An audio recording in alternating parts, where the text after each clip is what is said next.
Mesdames et messieurs, bonjour et bienvenue dans ce flash d'information sur Sangomar TV que nous démarrerons par l'actualité nationale Covid-19. La hausse des cas de Covid-19 se poursuit ce lundi 27 décembre 2021. 57 cas positifs ont été rapportés sur les 1167 tests effectués. Tous les cas sont issus de la transmission communautaire. Cependant, 19 patients ont été contrôlés négatifs et déclarés guéris. Aucun nouveau décès n'a été enregistré. À ce jour, le Sénégal a enregistré 77 469 cas confinés de Covid-19 depuis le 2 mars 2020, dont 72 336 guéris, 1890 décès et dont 242 sous traitement. Un ouvrier âgé de 55 ans est accusé de viol, pédophilie et détournement d'une élève de 9 ans. Ses parents qui voulaient étouffer l'affaire ont proposé 100 000 francs à la famille de la présumée victime.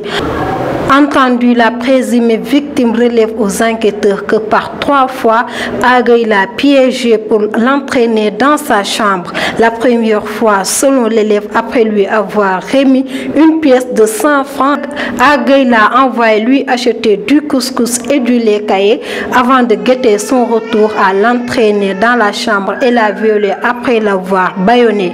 Cueilli, le présumé violeur récemment élargi de prison pour les faits similaires, a tenté de nier les faits, mais la description des détails près de sa chambre par la fille l'a enfoncé. Il a été placé en garde à vue pour viol, pédophilie et détournement. Et puis à Pékin, un agent de Free Money spécialisé dans la supervision des points cash a été arrêté par la division spéciale de cybersécurité.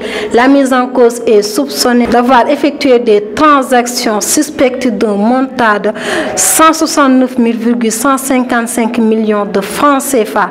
L'agent, qui est un marketeur développé et dont le rôle porte essentiellement sur la supervision des points cash Free Money, est soupçonné d'avoir manipulé le compte principal d'une société partenaire de Free, en l'occurrence ATPS, pour effectuer des transactions d'agents non autorisés. Arrêté et placé en garde à vue, Amay a tenté sans convaincre de mouiller son superviseur hiérarchique. Il a été déféré au parquet.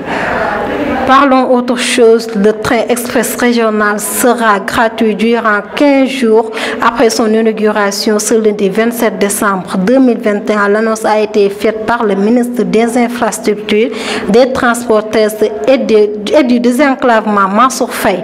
Le Sénégal aura l'opportunité de voir réellement ce que représente le train express régional. A soutenu Mansour Faye, il a aussi rappelé que le TER est un moyen de transport de masse destiné à transporter plus de 115 000 voyageurs par jour et plus de 196 trajets entre Dakar et Diamniadio. En sport football, le Casa Sport avec 12 points vainqueur devant CNPS excellent, 1-0 hier dimanche au stade Aline Sitoé Diatta.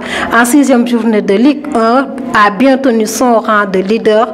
Le Teungueth Football Club 2e avec 11 points et allé écraser Guédiawaye Football Club 7e avec 8 points et l'injecte à la 2e place. Le Jaraaf 3e avec 10 points a bien reçu Diambar pour se hisser à la 3e place. Toujours en sport, cette CAN 2021 est décidément la CAN de toutes les controversées après les récentes supputations concernant le rapport de la compétition. Le Zimbabwe se dirige tout droit vers une disqualification à jour J-14 du début de la grande messe du football africain. En effet, les autorités politiques du Zimbabwe ont pris ce mois-ci la lourde décision de suspendre jusqu'à nouvel ordre leur fédération de foot, et ce en raison d'accusations de fraude et de harcèlement sexuel d'arbitres femmes par le personnel technique de l'instance. Et enfin, sur l'international, au Brésil, au moins 18 personnes ont perdu la vie depuis début novembre dans l'État brésilien frappé par des pluies torrentielles. Des dizaines de milliers de personnes ont également été déplacées, ont annoncé les autorités locales. Le nombre de communes en situation d'urgence est passé à 72, dont 58 sont en crise du fait des inondations. C'était tout pour aujourd'hui. Merci de nous avoir suivis et bonne suite de programme sur Sangomar TV.